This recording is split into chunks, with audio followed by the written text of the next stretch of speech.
Bible స్త్రీల జీవిత చరిత్ర అనే కార్యక్రమాన్ని వీక్షిస్తున్న మీ అందరికీ మన ప్రభు రక్షకుడైన యేసుక్రీస్తు వారి శ్రేష్టమైన నామంలో మీ అందరికీ కూడా శుభములు తెలియపరచుకుంటున్నాను.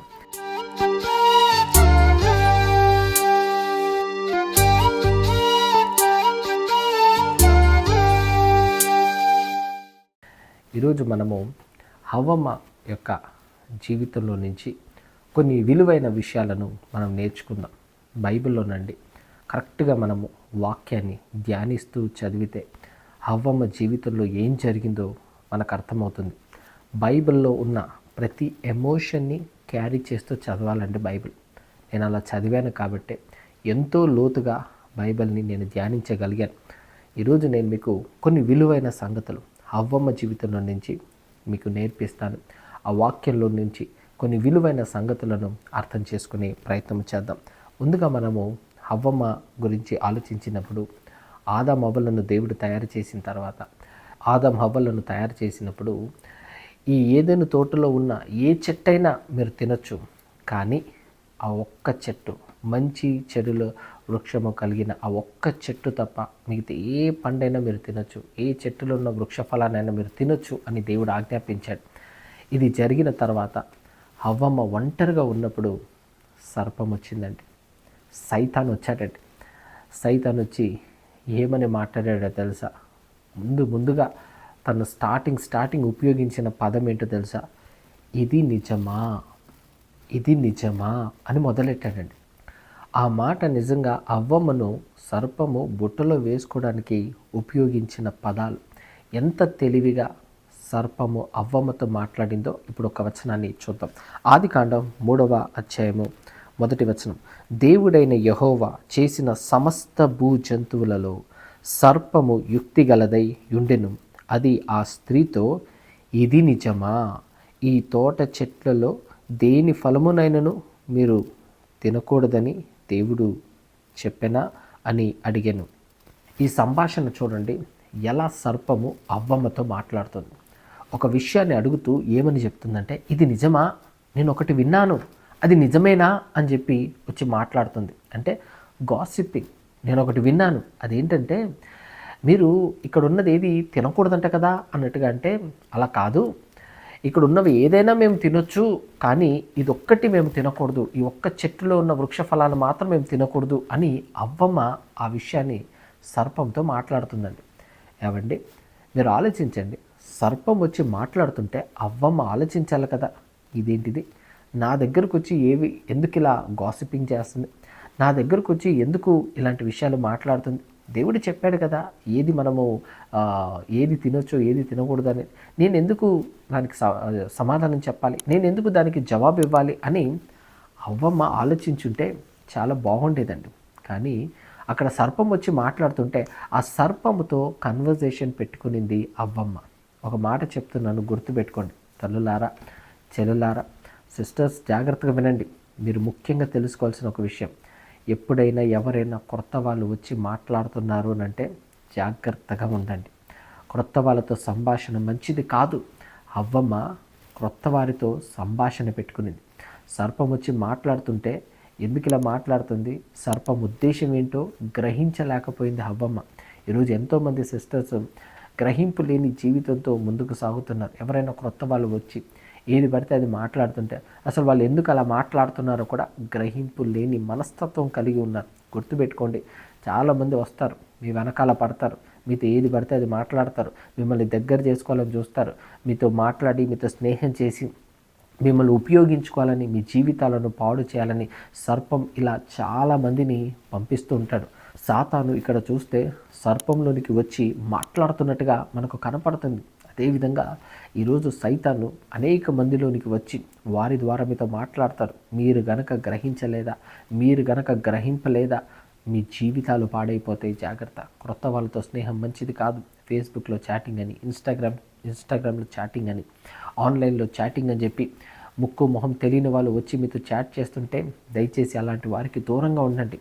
నాకు తెలిసిన ఒక ఫ్రెండ్ ఇలాగే ఒక అతను ఫేస్బుక్లో చాటింగ్ చేశాడండి. ఫేస్బుక్లో చాటింగ్లు చేసి మీరు చాలా అందంగా ఉంటారండి, మీరు చాలా చక్కగా ఉంటారండి, మిమ్మల్ని చూస్తే 2 చేతులు ఎత్తి దండం పెట్టాలనిపిస్తుందని అని ఇలాంటి కామెంట్స్ పెట్టాడు.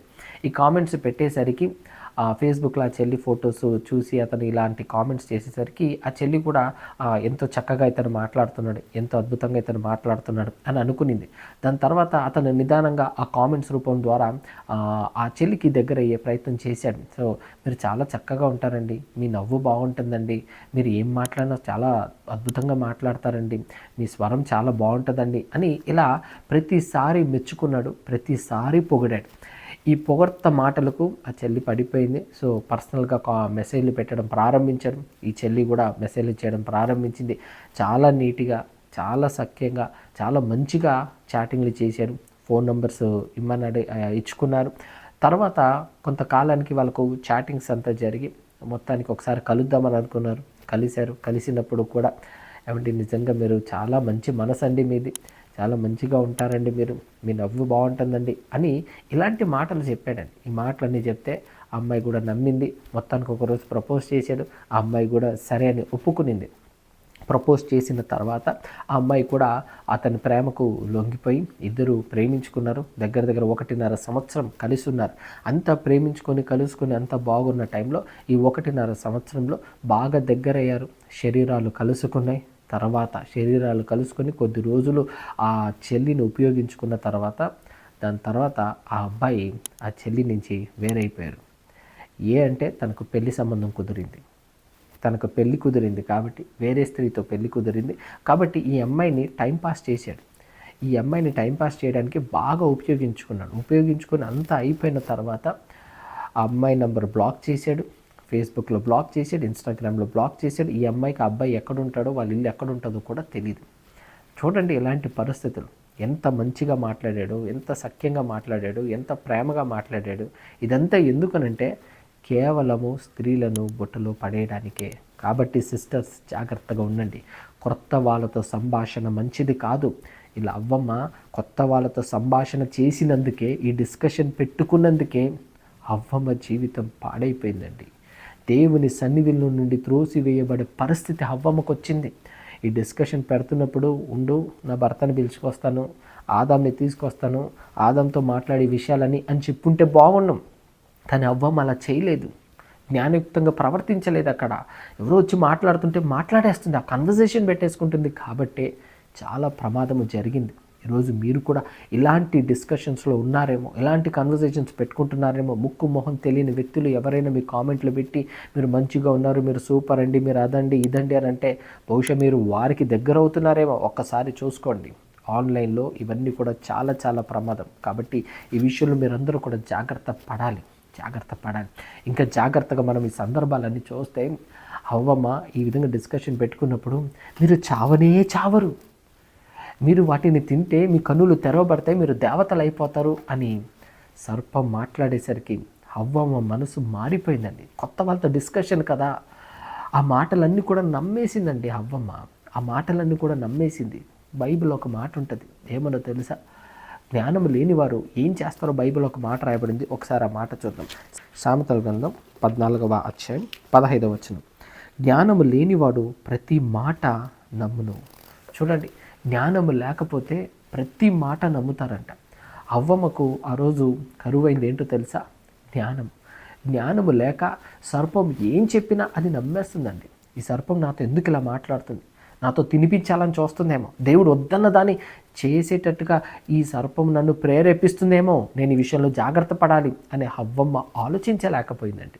అవ్వమ్మ ఆ జ్ఞానాన్ని ఉపయోగించుకోలేకపోయింది. సిస్టర్స్ చెప్తున్నాను జాగ్రత్తగా, ఎక్కడ సైతాన్ స్వరం వినపడుతుందో అక్కడ మీరు చాలా తెలివిగా మీరు నడుచుకోవాలి, చాలా వివేకంతో మీరు నడుచుకోవాలి. మీరు అలా నడుచుకోవాలంటే ముందు మీరు చేయాల్సింది ఏంటో తెలుసా? దేవునికి ప్రార్థన చేసి అడగాలి, దేవా నాకు జ్ఞానాన్ని దయచేయి. సైతాను మాట్లాడుతున్నప్పుడు అతని మాటలు నేను గ్రహించలాగున ఆ జ్ఞానాన్ని నాకు దయచేయి. జ్ఞానం లేకపోతే ప్రతి మాట నమ్ముతాను నేను, ప్రతి మాట నమ్మితే నేను మోసపోయే అవకాశాలు ఉంది. కాబట్టి ఆ జ్ఞానం నాకు దయచే ప్రభువా అని ప్రార్థించండి. ఒక సిస్టర్ గారు ఏం చేశారో తెలుసా? తన భర్త ఒక దగ్గర మనం ఇన్వెస్ట్ చేద్దామంటే వద్దండి, ఇక్కడ చీటీ వేద్దామండి, వీళ్ళు నాకు తెలిసిన వాళ్ళేనండి, చీటీ వేస్తే మనకు తర్వాత బల్క్గా అమౌంట్ వస్తుందనంటే భర్త అప్పటికి చెప్తున్నాడు, వద్దు, వాళ్ళు మోసం చేసే టైప్ లాగా అనిపిస్తున్నారు, చీటీ డబ్బులు తీసుకొని వాళ్ళు వెళ్ళిపోతే మళ్ళీ మనం ఏం చేయాలంటే, ఏం పర్లేదండి, నాకు చెప్పారండి, నాకు తెలిసిన వాళ్ళు చెప్పారండి, పెట్టేద్దామండి అని చెప్పి వాళ్ళు 10 నెలలు 10,000 కట్టారండి. 10 నెలలు 10,000 కట్టారు. అంటే దగ్గర వాళ్ళు ₹1,00,000 కట్టారండి. 10 నెలలు కట్టిన తర్వాత వాళ్ళు ఆ డబ్బులు తీసుకొని, చీటీ అమౌంట్ తీసుకొని వాళ్ళు ఎక్కడికో వెళ్ళిపోయారు. ఇప్పుడు ఆమె ఏడుస్తుంది, అయ్యో అనవసరంగా మా కష్టార్జితాన్ని తీసుకెళ్ళి వాళ్ళకి ఇచ్చాం, ఆ 10,000 మేము నష్టపోయామే, ప్రతి నెల 10,000 ఇచ్చాం, దగ్గర ₹1,00,000 మేము నష్టపోయామే అని ఏడుస్తూ దుఃఖిస్తూ బాధపడుతుందండి. అయ్యో నేను ఎందుకు ఇలా చేశాను, అనవసరంగా వాళ్ళ మాటలు వీళ్ళ మాటలు నేను నమ్మి ఈరోజు నాకు ఈ పరిస్థితి నేను తెచ్చుకున్నానని ఏడుస్తున్నారు. ఇలా మీరు కూడా తొందరపడి ఏది పడితే అది చేస్తున్నారా? వద్దండి, అది మీకు మంచిది కాదు. జ్ఞానయుక్తంగా మీరు ప్రవర్తించాలి. స్వబుద్ధిని ఆధారం చేసుకోకండి. ఆనాడు హవ్వమ్మ స్వబుద్ధిని ఆధారం చేసుకునేది కాబట్టే చాలా నష్టపోయిందండి. ఆమె తినడం కాకుండా భర్తకు కూడా తినిపించింది. అంటే కుటుంబమే కూలిపోయే పరిస్థితికి హవ్వమ్మ తీసుకొచ్చింది. కారణం స్వబుద్ధిని ఆధారం చేసుకోవడం వల్ల. మీరు కూడా తొందరపడి ఏది పడితే ఆ నిర్ణయాలు మీరు తీసుకుంటే, మీరు తీసుకున్న నిర్ణయాల వల్ల మీ కుటుంబం కూలిపోతుంది. మీరు తీసుకునే నిర్ణయం వల్ల మీ కుటుంబం నష్టపోతుందండి. కొన్నిసార్లు కొంతమంది స్త్రీలు భర్తకు తెలియకుండా ఎక్కువ అప్పు చేసేస్తుంటారు. వీళ్ళకి ఇవ్వాలి వాళ్ళకి ఇవ్వాలని చెప్పి ఎక్కువ అప్పులు చేసేస్తుంటారు. చాలా ప్రమాదం అండి. తొందరపడి అలాంటి పనులు చేయకండి. డిస్కస్ చేయండి. ఏం చేస్తే బాగుంటుందో ఆలోచించండి. ఎక్కువ వడ్డీలు కూడా తెచ్చుకొని మరి ఆ డబ్బులను ఉపయోగించుకుంటుంటారు వాళ్ళకున్న అవసరాన్ని బట్టి. తొందరపడి నిర్ణయాలు అవన్నీ కూడా ఆలోచించి క్యాల్కులేటివ్గా ఏం చేస్తే బాగుంటుంది, ఈ విషయంలో దేవుడు జ్ఞానం ఇవ్వాలని చెప్పి ప్రార్థనపూర్వకంగా నిర్ణయాలు తీసుకోవాలి. కానీ అలాంటి నిర్ణయాలు తీసుకునే వాళ్ళు ఈరోజు చాలా అరుదుగా కనపడుతున్నారు. తొందరపడి ఏదో ఒకటి సైతాను స్వరాన్ని వినిపిస్తాడు. ఆ స్వరాన్ని వినిపించగానే ఈ మాట నిజమేమో, ఇలా చేస్తే నేను ఇలా బయటపడతానేమో అని అనుకుని వెంటనే వాళ్ళ మాటలు నమ్మి ఏదో ఒకటి చేసేద్దామని చెప్పి ఎక్కువ వడ్డీకి కూడా డబ్బులు తీసుకొచ్చేస్తుంటారు.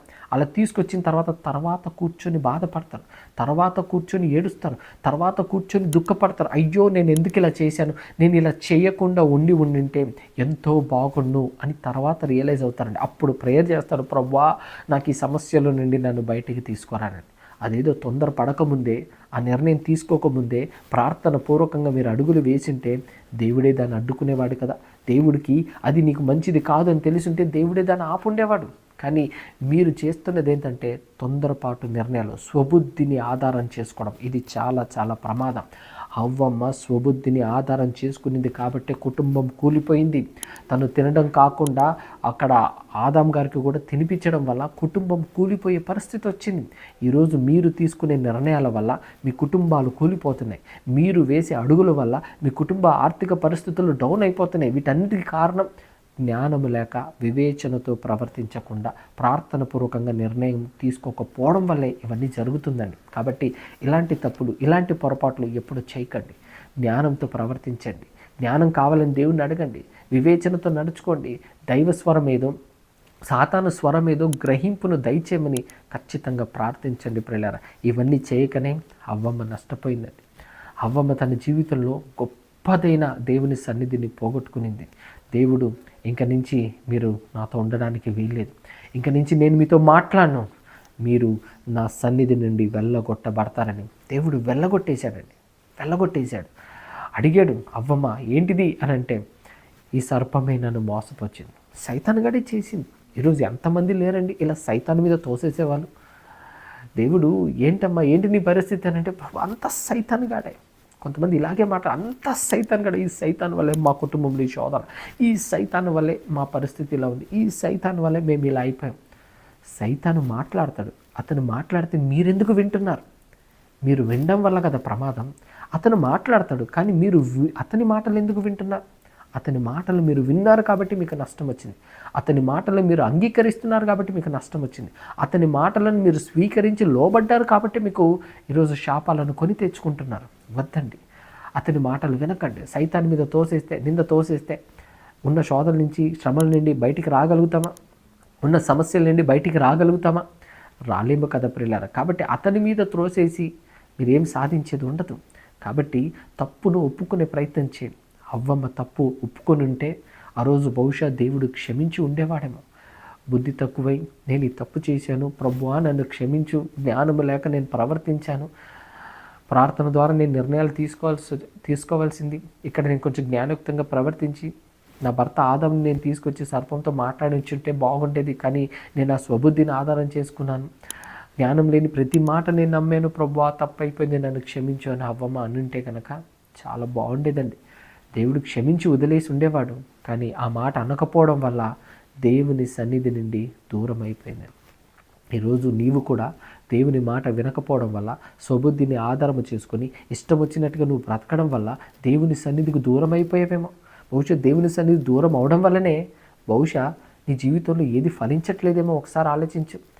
నీ జీవితంలో నువ్వు ఏదో చేయాలని అనుకున్నావు, ఇల్లు కట్టాలనుకున్నావు కానీ కట్టలేకపోతున్నావు, ఒక ప్రాజెక్ట్ చేయాలనుకున్నావు సగంలోనే ఆగిపోయింది, ఆటో కొనుక్కున్నావు కానీ లాభం లేదు, పొలం కొనుక్కున్నావు కానీ పంట లేదు, ఏదో బిల్డింగ్ కడదామని నువ్వు స్టార్ట్ చేసావు కానీ ముగింపు లేదు, నువ్వు ఏదో చేయాలని అనుకొని కానీ దాన్ని ముగించలేకపోతున్నావు.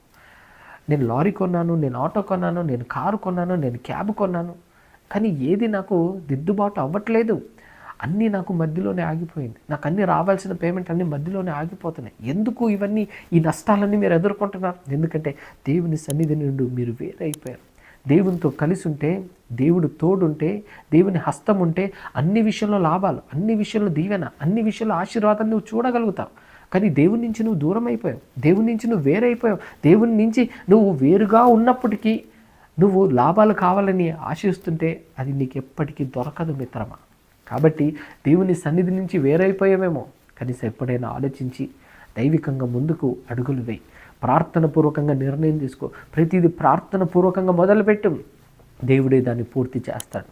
నువ్వు ప్రార్థన లేకుండా నీ జీవితాన్ని నువ్వు కట్టుకోకుండా, దేవుని మాటకు లోబడకుండా, నీకు నచ్చినట్టుగా నీకు కావాల్సింది నువ్వు చేసుకుంటూ వెళ్తే మాత్రం నువ్వెక్కడ కూడా సక్సెస్ కాలేవు. అవ్వమ్మ ఆదాము సక్సెస్ కాలేకపోయారని. దేవుడు ఏదైనా తోటి నుంచి బయటికి వెళ్ళాక పాపం వాళ్ళు చెమటోడ్చాల్సిన పరిస్థితి, కష్టపడాల్సిన పరిస్థితి, ముళ్ళ పొదలు ఇవన్నీ కూడా మొలుస్తుంటే వాళ్ళు అంత ఈజీగా వాళ్ళకి ఆహారాలు రాలేదండి. చాలా చాలా కష్టపడి వాళ్ళు తినాల్సి వచ్చిన పరిస్థితి వాళ్ళకి ఏర్పడింది. ఎందుకంటే దేవుని నుంచి వేరైపోయారు కాబట్టి. సమృద్ధిగా ఆహారం ముందులాగా దొరికేది కాదు. ఎందుకు? దేవుని సన్నిధి నుంచి వేరైపోయారు కాబట్టి. నీ పరిస్థితి కూడా అలాగే ఉందేమో. సమృద్ధిగా నీకు ఉండవలసిన వాటి నుంచి ఇప్పుడు నువ్వు దేవుని సన్నిధి నుంచి వేరైపోతే అన్ని ఇబ్బందులే, అన్ని కష్టాలే, అన్ని సమస్యలే, అన్ని మధ్యలోనే ఆగిపోయి ఏది జరగట్లేదు, ఇవన్నీ నీ జీవితంలో జరుగుతుందంటే బహుశా నువ్వు ఎక్కడో ఏదో పొరపాటు చేసావేమో, ఎక్కడో ఏదో తప్పు చేసావేమో. అందుకే నీ జీవితంలో ఇలాంటి నష్టాలను నువ్వు కొని తెచ్చుకున్నావేమో. మిత్రమా, ఇప్పుడైనా రియలైజ్ అవ్వు, ప్రార్థన పూర్వకంగా నిర్ణయం తీసుకో, ప్రార్థన పూర్వకంగా ముందుకు సాగు, ప్రార్థన పూర్వకంగా దేవుళ్ళు అడుగులు వేయి. అప్పుడే ఆ దేవాది దేవుడు నీ జీవితాన్ని దీవిస్తాడు, అప్పుడే ఆ దేవుడు నిన్ను ముందుకు నడిపిస్తాడు, అప్పుడే నీవు ఉన్నతంగా దీవించబడతావు. దేవునికి వేరుగా ఉండి నువ్వు ఫలించలేవు మిత్రమా. వేరుగా ఉండద్దు, అది నీకు ప్రమాదమని దేవుని వాక్యం సెలవిస్తుంది. ఇంకా జాగ్రత్తగా మనం అవ్వమ్మ జీవితాన్ని తొంగి చూస్తే కొన్ని విలువైన విషయాలు దేవుడు రాయించాడు.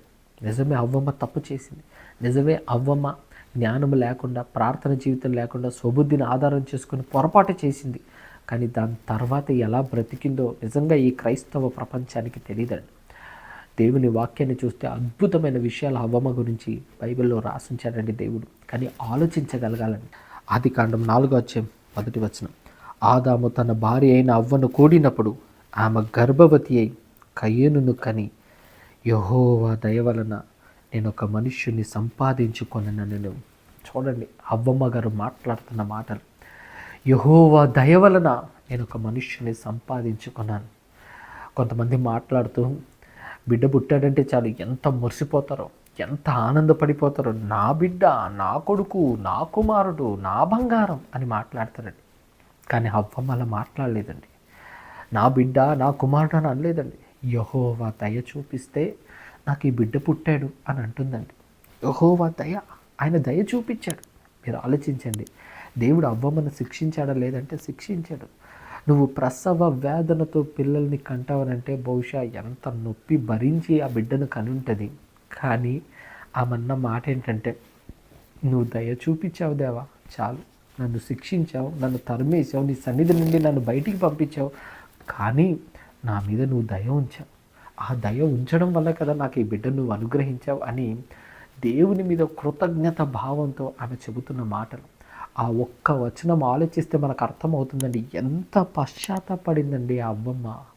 ఎంత పశ్చాత్తాపడింది. గొప్ప ఆత్మీయ తల్లండి అవ్వమ్మ గారు. ప్రపంచమంతా కూడా ఆమె తప్పు చేసింది, తప్పు చేసింది, తప్పు చేసింది అని దాని గురించి కోడై కూసిందండి. అందరూ కూడా అలాంటి ప్రసంగాలే చేశారు. అవును, 3వ అధ్యాయంలో అవ్వమ్మ తప్పు చేసింది, కానీ 4వ అధ్యాయంలో పశ్చాత్తాపడింది.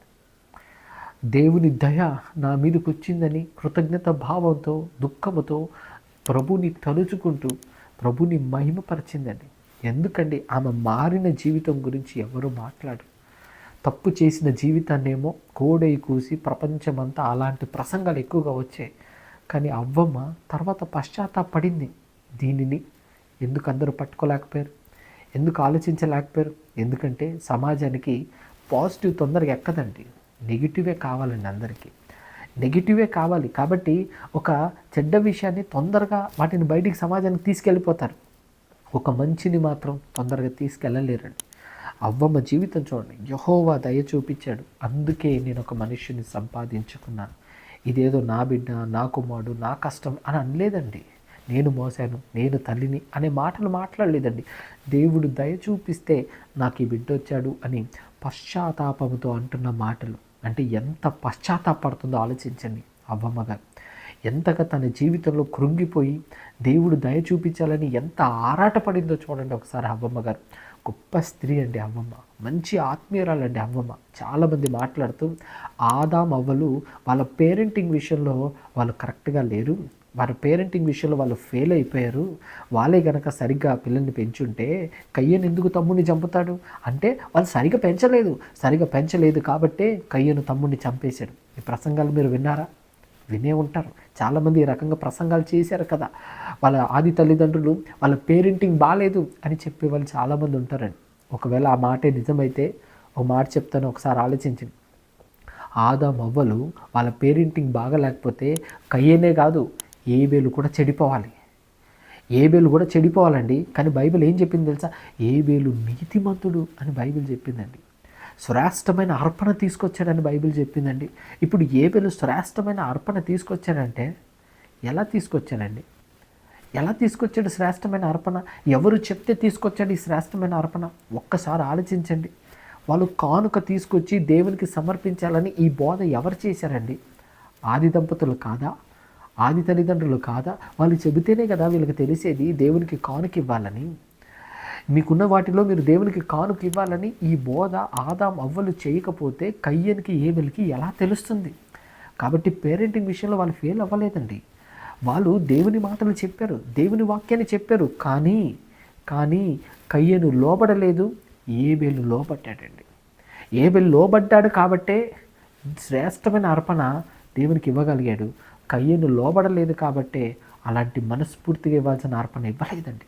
దేవునికి ఎందుకింత అని అనుకొని ఏదో కానుక ఇవ్వమని చెప్పారు అమ్మా నాన్న, కాబట్టి తీసుకెళ్ళి కానుక ఇచ్చేద్దాం అని అనుకొని అటువంటి కానుకను సమర్పించే ప్రయత్నం చేశాడండి కయ్యను. అందుకే దేవుడు కయ్యను అంగీకరించలేదు, ఏబేలు అంగీకరించాడు.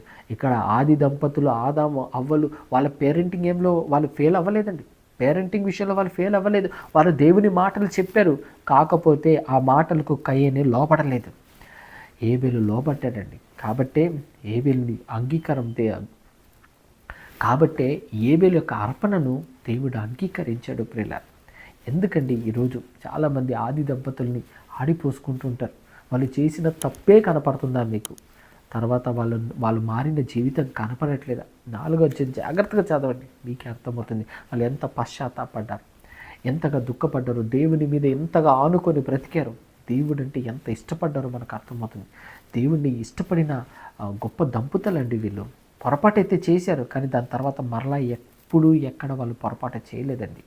పశ్చాత్తాపడి దేవుని సన్నిధిలో ఉంటూ దేవునికి మొరపెడుతూ దేవుని మీద ఆధారపడిన బ్రతుకులండి ఆదాము అవ్వలది. ఇంకా మరొక మాట మనం చూడగలిగితే అవ్వమ్మ మాట్లాడుతూ ఏమన్నదో జాగ్రత్తగా చూడండి. ఆమె జీవితంలో నుంచి కొన్ని విలువైన సంగతులు అవ్వమ్మ మనకు నేర్పిస్తుంది. ఏమన్నదో చూద్దాం. ఆదికాండము 4:25. ఆదాము మరలా తన భార్యను కూడినప్పుడు ఆమె కుమారుని కని కయ్యూను చంపిన హేబెలునకు ప్రతిగా దేవుడు నాకు మరి యొక్క సంతానము నియమించిననుకొని అతనికి షేతు అను పేరు పెట్టెను. చూసారా ఎంత అద్భుతమైన మాట అవ్వమ్మ ఇక్కడ పలుకుతుందో చూడండి. కయ్యూను చంపిన ఏబేలునకు, అంటే కయ్యను ఏబెల్ని చంపేశాడు. పెద్ద కుమారుడు చిన్న కుమారుని చంపేశాడు. ఎంత బాధపడి ఉంటుందండి ఆ తల్లి, ఎంత వేదన గుండా వెళ్ళి ఉంటుందండి ఆ తల్లి.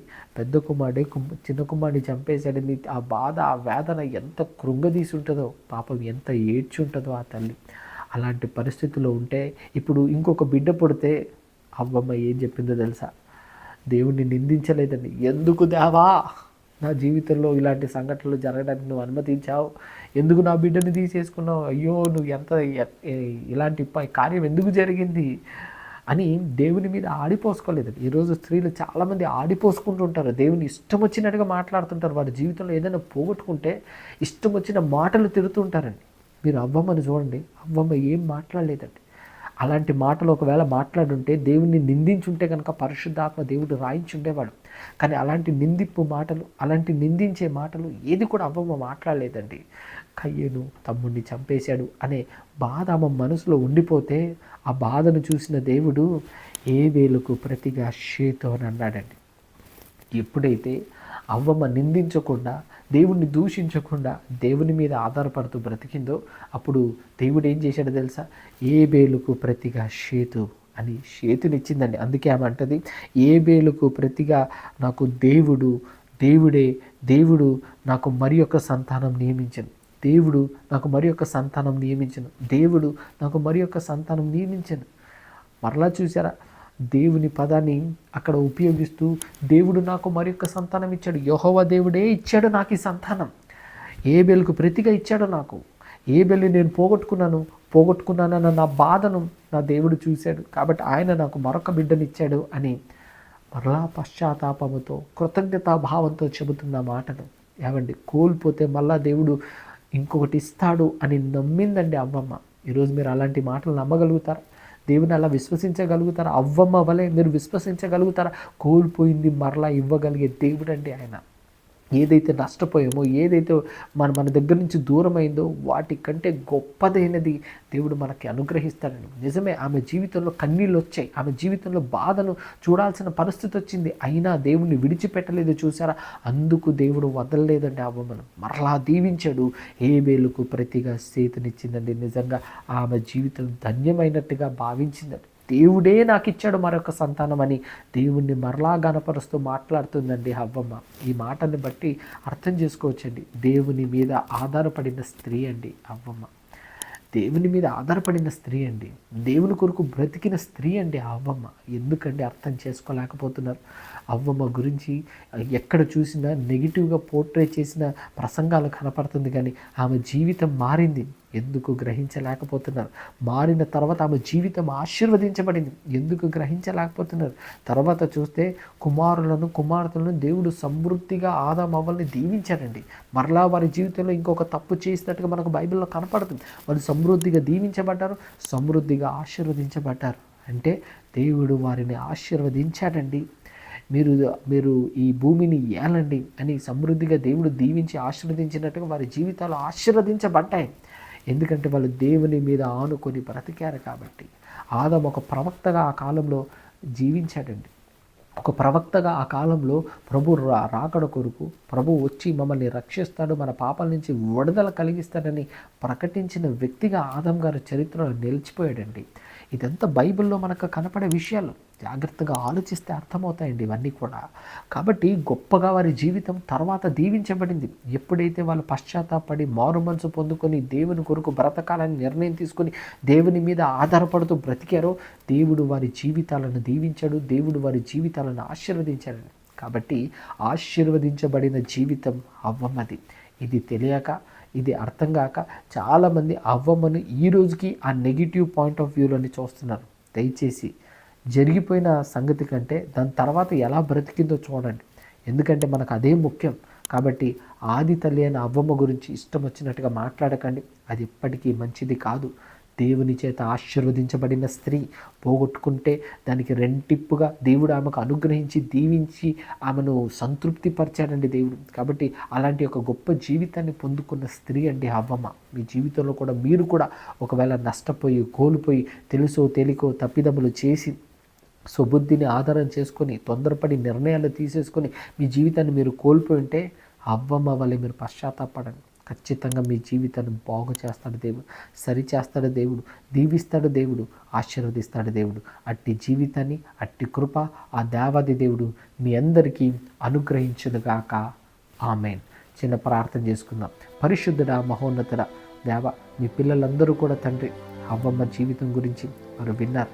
హవ్వమ్మ తన జీవితంలో ఏం నష్టపోయిందో, తను మీ మాట విననప్పుడు ఏం నష్టపోయిందో, మీ మాట విన్నప్పుడు ఎంత ఆశీర్వాదం, ఎంతగా దీవెన పొందుకునిందో ఈరోజు వాక్యం ద్వారా మీరు మీ పిల్లలకు మీరు తెలియపరిచారు. అందును బట్టి మీకు వందనాలు.